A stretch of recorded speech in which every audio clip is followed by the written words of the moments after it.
Nung nandito yan sa Hong Kong ayan nakita niyo naman that's 2021. Ay hindi repost ko lang 'to nung 2019 na tumatakbo si Jinggoy ng senador. Pumunta dito yan sa Hong Kong at minute namin. Ayan. Ito gabi kasi ito pero nang kinabukasan minute namin yan sa hindi ano bang tawag doon? Aming pong ba't nasama yan? Kalimutan natin ng mga tao yan. Nung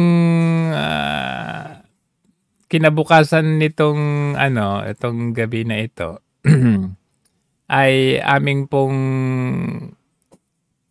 ayan sinamahan po namin parang naging marshal kami, sinamahan namin para iikot sa buong Hong Kong during that time. Siyempre, ayan inikot namin siya kung saan-saan, ayan. Ano yung Hong Kong Connect, mga Filipinos? Ayan. Ngayon, kasi siyempre, Duterte ko siya noon eh.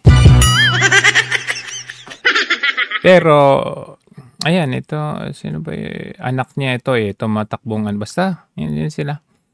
Pero ngayon, dahil alam nating nakita natin, kita niyo naman nasa Singapore siya pero ang sigaw ng mga Duterte.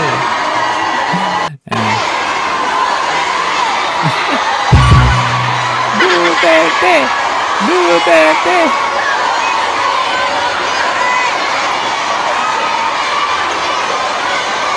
Nakakahiya. Napahiya siya dito.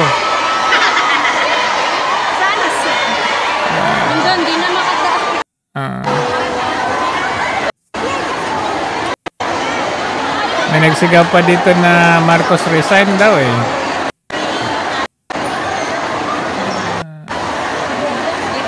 Kaya ba natin yung iba? Ito.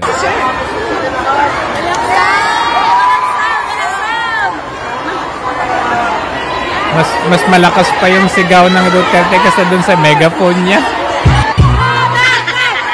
Duterte! Duterte!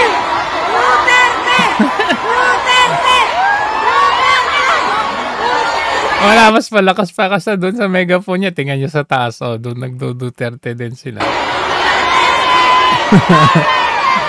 Akalain mo yun? Magbi-meet ka tapos nakita ka ng mga tao. Akala mo ikaw yung common nag-picture-picture sila sa'yo. Biglang sigaw sila, Duterte!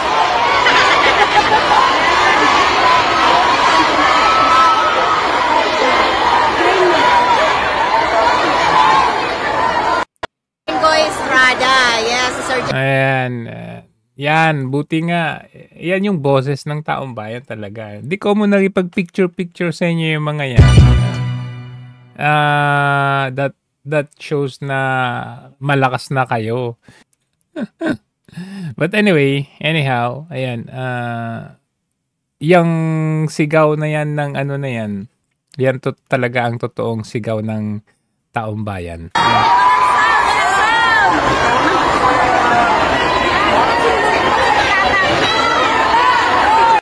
Di ka naman nanalo, uy. Asa ka pa, Jinggoy, oy. Anyways, alam na natin, pwedeng tropa ni Marcos to eh.